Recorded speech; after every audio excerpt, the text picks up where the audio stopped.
Народные республики Донбасса обратились к России с просьбой о помощи. Мною принято решение о проведении специальной военной операции. On this morning, Russia launched its full-scale invasion. Alors, le président ukrainien Zelensky vient d'appeler à l'aide ce matin. Putin's so-called 10-day war is now a 3-year disaster. Le 1er juin 2025, alors que la guerre en Ukraine fait rage depuis plus de 3 ans, des vidéos pour le moins spectaculaires inondent soudainement toutes les boucles Telegram. 5 bases aériennes russes sont attaquées en même temps. Personne ne comprend. О, Господи, еще раз, девочки, еще. De Lenya dans l'Arctique à Ukrainka en Sibérie orientale, les cibles sont distantes de plusieurs milliers de kilomètres. La plus proche est à 700 km de la frontière ukrainienne, la plus lointaine à plus de 6000. Ce que les témoins filment ce jour-là ressemble à une scène de science-fiction. L'opération a été baptisée Toile d'araignée. President Zelensky claimed that Ukraine's Operation Spiderweb. Ukraine calls it Operation Spiderweb. Le nom de code de cette opération coordonnée est préparé depuis 1 an et demi, Toile d'araignée. Un nom étrange pour l'une des opérations clandestines les plus folles du XXIe siècle. Comment ces drones ont-ils été infiltrés si profondément en Russie? Qui a réussi à tromper les défenses des services secrets russes? Et pourquoi personne ne les a vus venir? Voici l'histoire d'un petit service de renseignement que personne ne prenait au sérieux et qui, en une seule nuit, a humilié une superpuissance. Voici l'opération Toile d'araignée.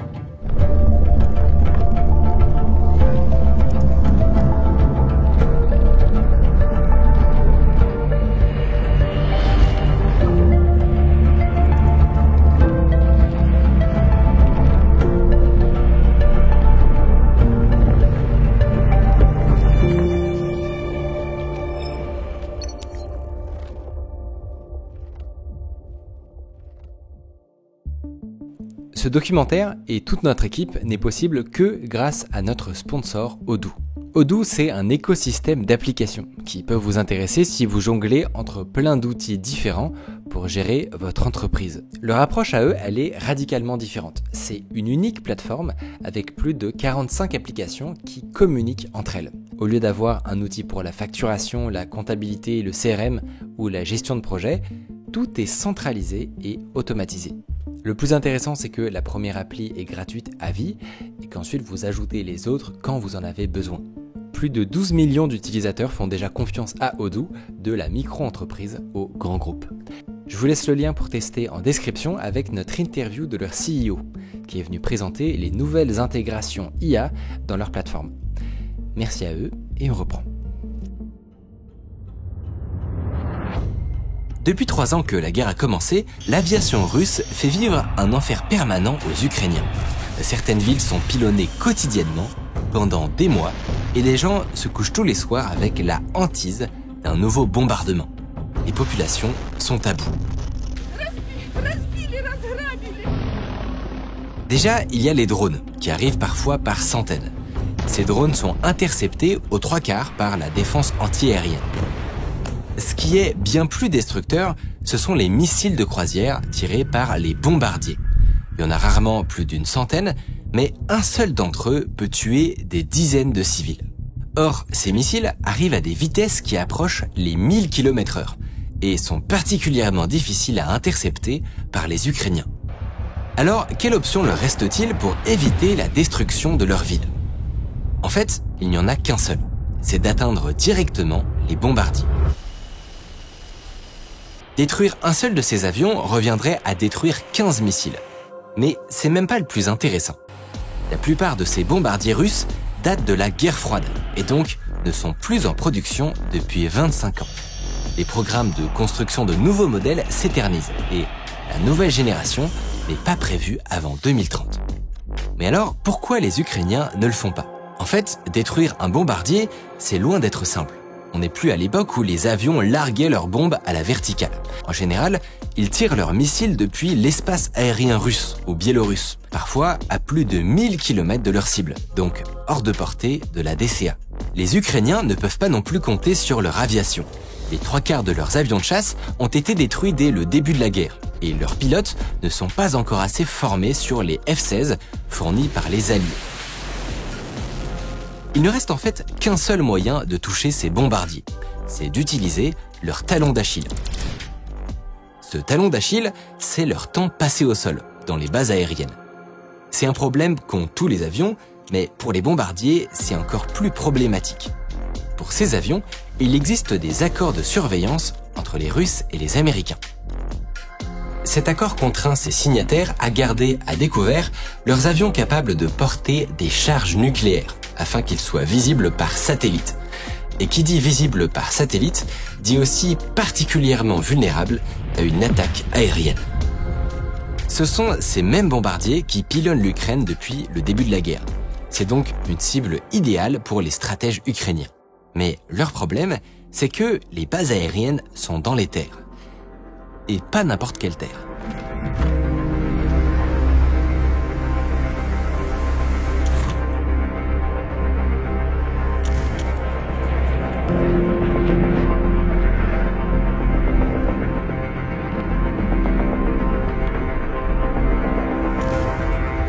Les terres russes, le plus grand pays du monde. Les Ukrainiens n'ont jamais développé d'armes capables d'assurer les distances requises pour frapper sur une telle profondeur. Ce qu'il leur faudrait, c'est les missiles à longue portée que possèdent leurs alliés occidentaux.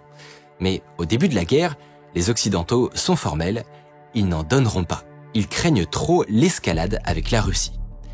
Alors, comment faire? Une idée, c'est d'utiliser des drones.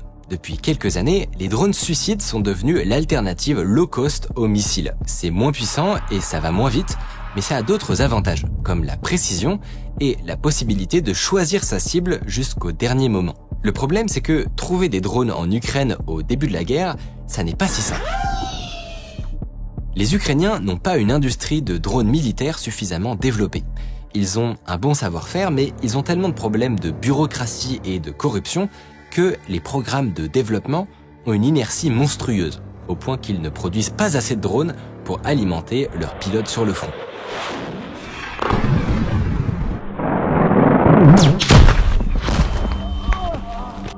C'est dans ce contexte compliqué que va émerger une solution inattendue. À l'été 2022, il y a 3 dronistes amateurs qui ouvrent un nouveau canal Telegram. Dessus, ils publient une preuve de concept de la fabrication de drones suicides. Pas des gros drones militaires classiques, faits pour porter des armes ou des caméras de surveillance, mais des tout petits engins avec explosifs, les moins chers possibles, dont l'unique objectif est d'aller s'auto-détruire sur leur cible. Mais nos 3 dronistes ne s'arrêtent pas là. Ils joignent à leur publication la liste complète des pièces détachées à acheter sur AliExpress et un tuto pour expliquer les étapes. Ce simple tuto va créer un engouement qui dépasse tout ce qu'ils avaient imaginé. Partout en Ukraine, fleuristes, baristas, collégiens, blessés de guerre, des milliers d'Ukrainiens s'y mettent. Dans leur salon, dans leur cuisine, ils achètent et montent eux-mêmes des drones pour les envoyer sur le front. Next step, I will send it to engineer and pilots. They will test it, and if it's everything okay, they will send to the front line. Le succès est tel que d'autres initiatives comme ça vont naître partout dans le pays.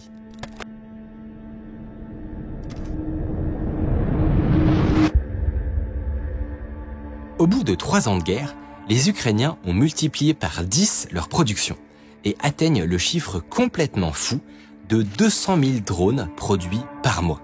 Ils sont devenus le plus gros producteur de drones au monde. Alors, est-ce que ces drones pourraient être envoyés sur les bombardiers russes? À première vue, ça paraît quand même très compliqué. Parce que les défenses des bases aériennes russes, ça n'est pas seulement des barbelés et des soldats qui patrouillent. C'est aussi des radars qui vont repérer dans un rayon de 25 km tout ce qui fait plus de 50 cm de large. Des systèmes qui détectent les signaux de commande et les signatures de radiofréquence des drones. Et puis, en offensif, des missiles air-sol, des canons anti-aériens et des mitrailleuses. Bref, ce sont des forteresses. Le seul moyen de percer ces défenses, ce serait d'avoir des drones plus rapides et plus puissants. Les Ukrainiens regardent ce qu'ils ont en stock et tombent sur de vieux drones de reconnaissance soviétiques, les Tu-141 Strij. Le Strij, il mesure 15 mètres de long. C'est suffisant pour accueillir les quelques centaines de kilos d'explosifs nécessaires pour détruire un avion. Alors, la mission est lancée. 2 vieux Strij sont modifiés et armés. Leur cible, la base d'Engels, à 600 km de leur point de départ. Objectif, détruire des bombardiers russes.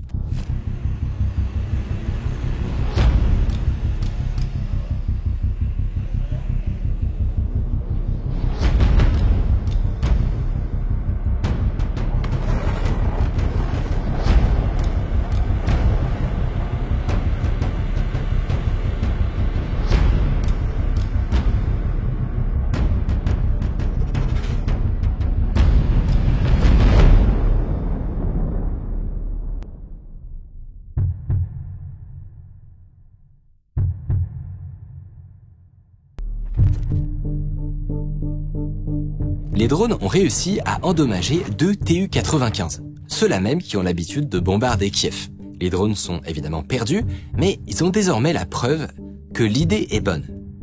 À ce moment-là, les officiers espèrent qu'ils ont trouvé la faille dans le système de défense russe. Mais en fait, ils n'auront pas le temps de réessayer, parce que en 2023, l'armée russe décide de mobiliser dans le conflit toutes ses divisions de guerre électronique, qui installent le long de la ligne de front leur système de brouillage. Ces systèmes de brouillage, utilisés en Syrie, sont les plus performants au monde. Ils coupent sur des dizaines de milliers de kilomètres carrés tout contact entre les drones et les signaux GPS. C'est un véritable mur électromagnétique qui sépare les deux armées. Et les drones ukrainiens se font maintenant intercepter avant même d'avoir atteint la frontière russe. Et c'est là qu'intervient un acteur improbable, le SBU, le service secret ukrainien. Au début de la guerre, personne ne s'attendait à voir des solutions venir du SBU. Le service n'était pas pris au sérieux et s'était souvent rendu ridicule par son manque de professionnalisme. Gangréné par la corruption, il n'avait jamais complètement réussi à rompre avec le FSB russe. Et il était dirigé par un ami d'enfance de Zelensky, un ancien avocat qui ne connaissait rien au renseignement. Sauf que la guerre va changer la donne. Au bout de quelques mois, le directeur du SBU est démis de ses fonctions à cause de son incompétence. Et il est remplacé par un jeune général de 40 ans qui a passé toute sa carrière dans le renseignement, le général Maliouk. Et ce général Maliouk, il a bien l'intention d'être pris au sérieux. Par une série de purges, il nettoie le service des agents russes infiltrés. Puis, avec l'aide de la CIA et de la NSA américaine, il essaye de mettre ses équipes à niveau. Son but, s'entourer d'agents fiables et compétents.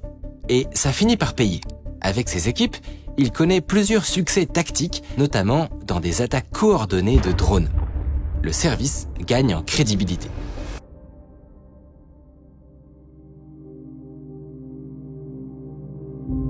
Cette progression remarquable va un peu monter à la tête des agents du SBU, au point que ça va faire germer chez eux une idée folle, celle de tenter ce que l'armée n'arrive pas à faire depuis des mois. Détruire des bombardiers russes sur leur propre sol. Et de fait, il y a bien une dernière stratégie que personne n'avait vraiment osé envisager jusqu'à présent. C'est de faire décoller des drones directement sur le territoire russe, au plus près des bases aériennes. Personne n'avait osé parce que qui dit s'infiltrer en Russie dit parvenir à duper l'un des plus puissants services de sécurité intérieure du monde, le FSB. Le FSB, c'est un héritage de l'URSS, un des pays qui surveillait le plus sa population. Ils ont 300 000 agents déployés sur tout le territoire. Et rien que pour la défense des frontières, leur budget est 3 fois supérieur au budget total du SBU. En fait, n'importe quel service de renseignement sérieux fuirait devant la perspective d'une telle opération. Mais pour des raisons qui nous échappent, l'idée va être prise très au sérieux par le général Malyouk. Et il se montre si convaincant que l'opération est validée en haut lieu par le président lui-même. L'opération Toile d'araignée est lancée.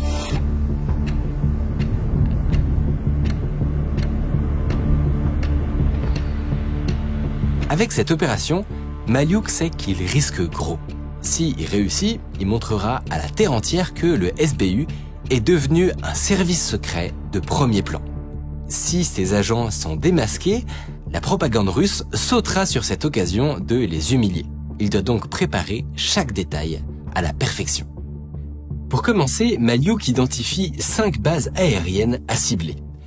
2 près de Moscou, une dans le Grand Nord, et puis 2 au fin fond de la Sibérie. C'est ambitieux, mais quitte à infiltrer les drones en Russie, autant faire le maximum de dégâts. Puis, il demande à ses équipes de plancher sur la première question concrète. Quels drones peuvent-ils espérer infiltrer en Russie ? Bien sûr, les premiers drones auxquels il pourrait penser, ce sont les Strige, ceux qui ont bombardé Engels. Sauf que c'est impossible d'espérer infiltrer discrètement des drones de 15 mètres de long et de les faire décoller sur le territoire russe. Et puis même leur expérience récente a montré qu'ils se faisaient facilement intercepter. Et si, à l'inverse, les Ukrainiens décidaient d'envoyer un drone insignifiant ? Dans les catalogues de l'armée, il y a notamment un quadricoptère FPV qui coûte quelques centaines d'euros. L'OSA, autrement appelé la guêpe. C'est un drone qui pourrait typiquement avoir un usage civil. Non seulement il pourra peut-être être introduit en Russie, mais encore mieux, il pourrait passer sous les radars des bases aériennes. L'OSA est un très bon drone, mais qui pose un défi de taille. Ce minuscule appareil n'a pas du tout été conçu pour s'attaquer à un bombardier qui fait 100 fois sa taille. Il a 25 km de portée, 15 minutes d'autonomie et une charge utile limitée à 3,3 kg. Alors comment espérer détruire un avion qui nécessite habituellement plusieurs centaines de kilos d'explosifs ?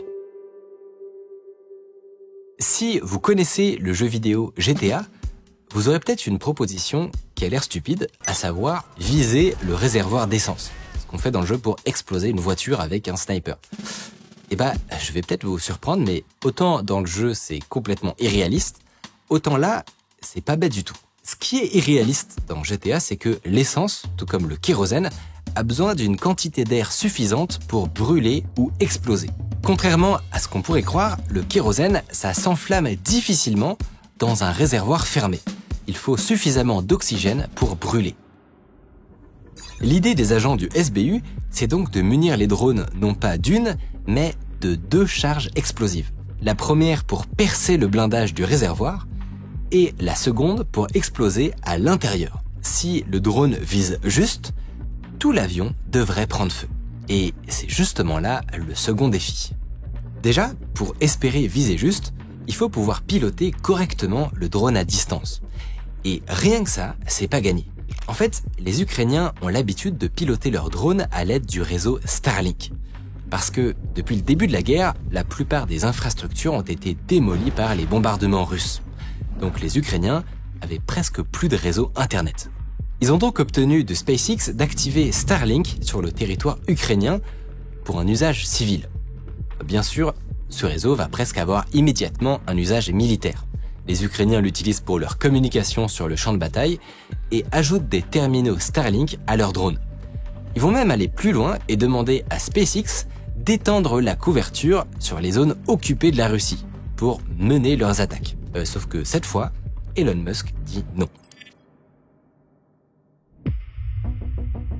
Déjà, théoriquement, il n'a pas le droit. Depuis le début de l'invasion russe, par respect des sanctions envers la Russie, il a coupé l'usage de Starlink sur tout le territoire. Mais surtout, il souhaite que Starlink garde un usage civil. Le SBU doit donc trouver une autre solution. C'est là qu'un de leurs ingénieurs arrive avec une idée, apparemment toute bête.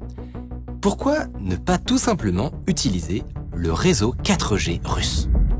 L'idée a l'air toute simple comme ça, mais elle se heurte quand même à quelques problèmes. Déjà, c'est un réseau contrôlé par les Russes. Donc, à tout moment, il pourrait détecter un trafic anormalement intense autour des bases aériennes et tirer la sonnette d'alarme. Ensuite, avec une distance de plusieurs milliers de kilomètres entre le pilote et le drone, le réseau 4G aura sans doute de la latence, ce qui n'est pas idéal pour contrôler une guêpe à 70 km/h. Enfin, il est très possible que même le réseau cellulaire soit brouillé. Peut-être pas dans toute la zone, mais au moins au sein des bases. Autant pour le fait d'être détecté sur le réseau, c'est malheureusement un risque à prendre, autant pour le reste, il est hors de question de compter sur un coup de chance. C'est là où les ingénieurs de l'opération Toile d'araignée vont avoir une idée très astucieuse. C'est d'automatiser partiellement le vol des appareils. L'automatisation des drones, c'est un problème que se posent toutes les armées du monde. L'armée américaine a par exemple dépensé des dizaines de millions de dollars dans les programmes de l'entreprise Shield AI, dont le but est de permettre aux drones de se piloter dans un environnement GPS dégradé. C'est exactement ce que cherchent les ingénieurs de l'opération Toile d'araignée. Mais c'est complètement hors budget. Donc, il leur faut un plan B. Et il se trouve que ce plan B, il est utilisé par tous ceux qui bricolent des drones dans leur chambre et il s'appelle ArduPilot. ArduPilot, c'est un logiciel open source qui s'installe directement sur le contrôleur de vol du drone et qui est capable d'automatiser de nombreuses opérations de pilotage. Suivi de trajectoire, stabilisation. C'est clairement pas un truc fait pour l'armée, c'est communautaire, un peu bordélique, mais l'avantage, c'est que ça ne coûte rien et que on peut en faire ce qu'on veut. Seul problème, le code de conduite des développeurs ArduPilot précise qu'ils n'ont pas le droit d'utiliser leur véhicule comme des armes. L'opération Toile d'araignée est dans une impasse. Je rigole, bien sûr, les Ukrainiens en ont rien à foutre, ils utilisent déjà ArduPilot partout. Pour gagner du temps, ils vont reprendre les schémas des drones qu'ils envoient déjà sur le front, notamment les Baba Yaga. À la place des terminaux Starlink, ils vont mettre des modems 4G qu'ils connectent à un ordinateur type Raspberry Pi. Ils y branchent une webcam et le relient à un contrôleur de vol sur lequel est installé ArduPilot. L'autopilote leur permet déjà de stabiliser le vol des drones et de lui faire maintenir une direction même lorsqu'il perd le signal. C'est pas mal, mais ça ne suffit pas. Ce que veulent les officiers du SBU, c'est que les drones utilisent eux-mêmes la caméra pour se diriger et que grâce à cette caméra, ils parviennent à viser les réservoirs de kérosène avec une précision millimétrique. Et tout ça malgré la latence avec le pilote. Là encore, les militaires du SBU ne sont pas les premiers à être confrontés à ce genre de problème. Dès les années 60, l'armée américaine a cherché à guider ses missiles à l'aide d'une simple caméra. Classiquement, les missiles s'appuyaient sur les lignes de contraste de l'image pour corriger leur trajectoire. Ça pouvait être très efficace, mais pas à tous les coups. Selon les changements d'angle ou de luminosité par exemple, le missile pouvait perdre sa cible. Alors certes, la recherche en computer vision a fait beaucoup de progrès, notamment à l'aide de filtres Kalman ou Sobel par exemple, pour mieux identifier les contours des cibles, mais aujourd'hui, même une petite équipe avec peu de budget peut faire beaucoup mieux en utilisant l'IA, et plus précisément les réseaux de neurones à convolution. Ce que veulent les ingénieurs, c'est un programme qui reconnaît un réservoir de kérosène. On pourrait voir ça comme une grande fonction à laquelle on donne les images reçues par le drone et qui doit répondre 1 si le drone est en train de viser le réservoir d'un bombardier et 0 sinon. Jusque-là, dans les programmes de computer vision classiques, les ingénieurs construisaient eux-mêmes cette fonction à partir de motifs visuels qui leur paraissaient pertinents. Les angles de l'aile, les couleurs, etc. C'était super laborieux et ça permettait de prendre en compte qu'un nombre de paramètres limité. À l'inverse, le réseau de convolution détermine lui-même les corrélations entre les photos qu'on lui donne. Personne ne décrit pour lui les motifs à repérer, il apprend tout seul à les identifier. Regardez, par exemple, ça c'est un outil qui permet d'explorer les poids d'un réseau à convolution qui reconnaît les tasses de café. Juste pour se faire une idée. On peut voir que le réseau a compris tout seul qu'une tasse de café a une anse, une tache marron, etc. Ça permet d'obtenir de bien meilleurs résultats. Mais il y a quand même une grosse contrainte, c'est que pour l'entraînement, il faut le dataset le plus complet possible pour que l'IA reconnaisse le réservoir de kérosène, quel que soit le contexte. Et les datasets avec des milliers de photos de bombardiers russes sous tous les angles, ça court pas les rues. Alors, comment faire ? Les deux avions que le général Malyouk a identifiés sont le Tu-22 Backfire et le Tu-95. Deux avions qui, souvenez-vous, ont été développés par la Russie pendant la guerre froide, ou plutôt par l'URSS. Et ça change tout, parce que l'Ukraine était une république soviétique, et comme c'était la république la plus à l'ouest de l'URSS, elle avait une grande partie des bombardiers sur son sol, au point que, lorsqu'elle est devenue indépendante en 1991, l'Ukraine était carrément la 3e puissance nucléaire mondiale, en termes de nombre d'ogives et de bombardiers. Sauf que, à l'époque, ça faisait peur à tout le monde que le nombre de puissances nucléaires se multiplie. Et les États-Unis et la Grande-Bretagne ont fait pression sur l'Ukraine pour qu'elle rende son arsenal nucléaire à la Russie. Ce qu'elle a fini par faire, mais elle a quand même gardé quelques exemplaires non opérationnels de ces bombardiers. Et certains se trouvent toujours au musée de Poltava. Je sais pas si vous vous rendez compte de l'ironie, mais le SBU a la possibilité d'entraîner son IA sur des modèles réels, à la maison. Et ils vont pas se faire prier. Les ingénieurs étudient toutes les faiblesses des bombardiers visés et répètent l'entraînement laborieusement jusqu'à ce que l'IA ait la meilleure précision possible. Et ça a l'air de marcher. La plupart du temps, même dans de mauvaises conditions, les drones semblent capables de toucher leur cible.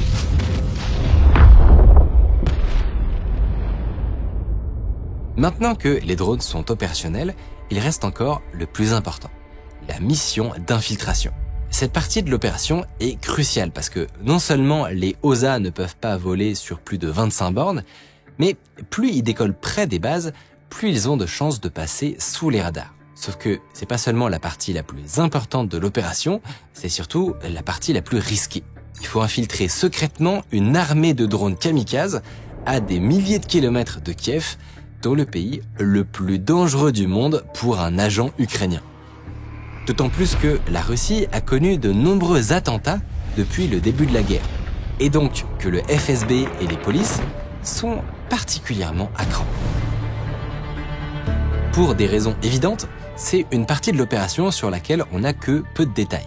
Mais suffisamment pour comprendre que, à ce moment, le SBU décide de tenter un énorme coup de poker. Pour commencer, ils vont faire très attention à garder le secret, en donnant à chaque équipe uniquement les informations dont elle a besoin pour accomplir sa tâche. Une équipe de techniciens doit construire des cabanes de jardin, des agents dormants doivent ouvrir une entreprise de transport routier à Tcheliabinsk, en Russie. Seules les têtes pensantes de l'opération savent ce qu'il va se passer. Puis, un jour, probablement fin 2024, un douanier russe se fait approcher près de la frontière sibérienne par des camionneurs qui transportent des cabanes de jardin. Il constate alors que ces camionneurs n'ont pas les autorisations nécessaires pour importer les panneaux solaires qui sont sur les toits des cabanes. Le douanier est censé leur refuser l'entrée en Russie. Mais avec un gros chèque, il se laisse convaincre qu'il n'y a pas de mal à fermer les yeux pour cette fois. Ce qu'il ne sait pas, c'est que ces panneaux solaires sont là pour alimenter 30 drones armés qui seront cachés dans le faux plafond de ces cabanes. On ne sait pas exactement comment le SBU a fait entrer les drones, dans des coffres de voitures ou en pièces détachées. Ce qu'on sait par contre, c'est que en arrivant à Tcheliabinsk, les camions du SBU, les drones et les charges explosives se retrouvent tous au même endroit, dans un hangar. Pour faire traverser les cargaisons sur des milliers de kilomètres jusqu'aux bases aériennes, en plein territoire ennemi, le SBU n'a pas tellement envie d'envoyer ses propres agents. Ils vont s'y prendre autrement. Une fois les faux plafonds chargés et camouflés, ils vont tout simplement appeler une société de transport. Les chargements seront confiés à des camionneurs russes.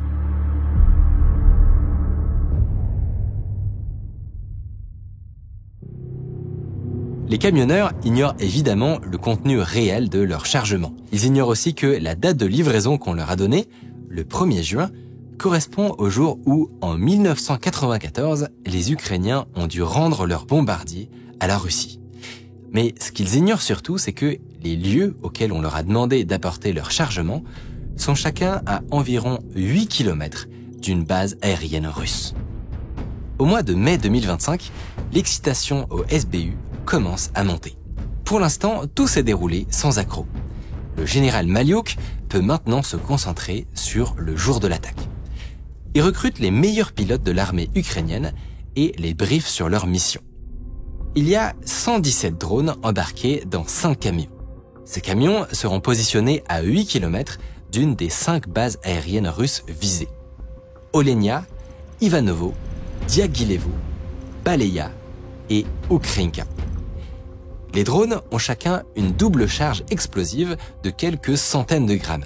Ils ont une autonomie de 15 minutes pour une distance de 25 km. Leurs batteries seront chargées à bloc et au moment du départ, à 17h25, chaque pilote devra prendre en main son drone. Il aura alors moins de 15 minutes pour voler jusqu'à la base aérienne en évitant les tirs, s'approcher de sa cible malgré les pertes de signal et faire exploser les ogives sur le réservoir de kérosène. Après 15 minutes, plus de batterie, ils n'auront pas de seconde chance. À chaque pilote, on fournit un modèle du terrain, la localisation des maisons, le trajet et comment s'y rendre. Ils subissent un entraînement intense pour être parfaitement prêts. S'ils se ratent, c'est 1 an et demi de préparation qui part en fumée.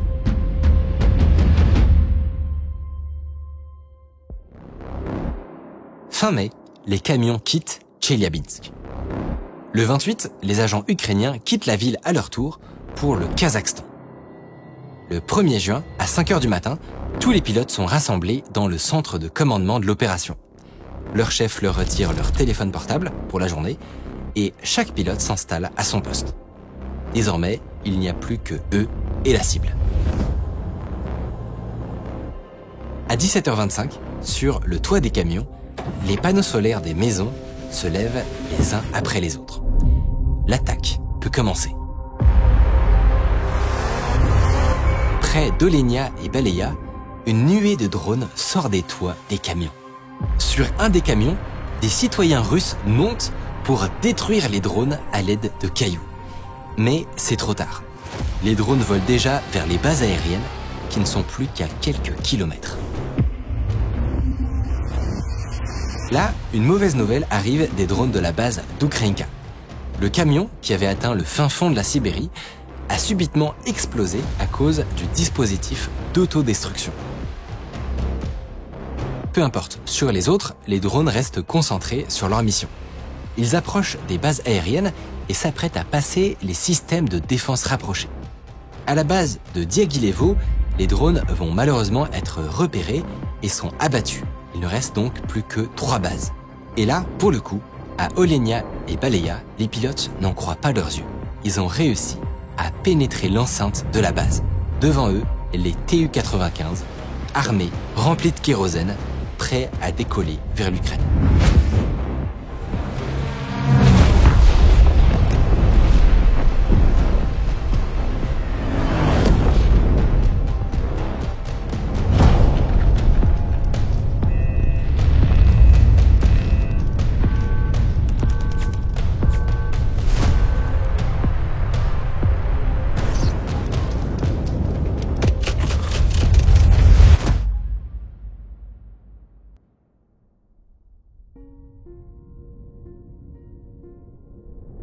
En quelques heures seulement, le monde entier découvre stupéfait les images de l'attaque et apprend par un communiqué du SBU que plus de 40 avions auraient été détruits.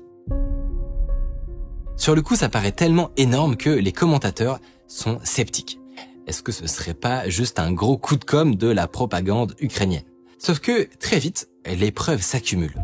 Sur des chaînes Telegram russes, les témoignages se multiplient. Des vidéos amateurs montrent les drones en train de sortir des camions et des Osinter retrouvent même le fameux hangar de Tcheliabinsk. Et surtout, dès le lendemain, des images satellites vont confirmer la catastrophe. Alors les 40 avions annoncés par l'Ukraine ont été surestimés, mais il y a maintenant la preuve qu'au moins 12 avions ont été détruits. Avec cette opération, le SBU a inscrit son nom dans l'histoire. Plus qu'une opération réussie, c'est un message envoyé au monde entier. Avec de l'ingéniosité et quelques milliers d'euros, une petite équipe motivée peut faire trembler une superpuissance. Avec des drones, aucune cible n'est vraiment hors d'atteinte. Pas même la Sibérie.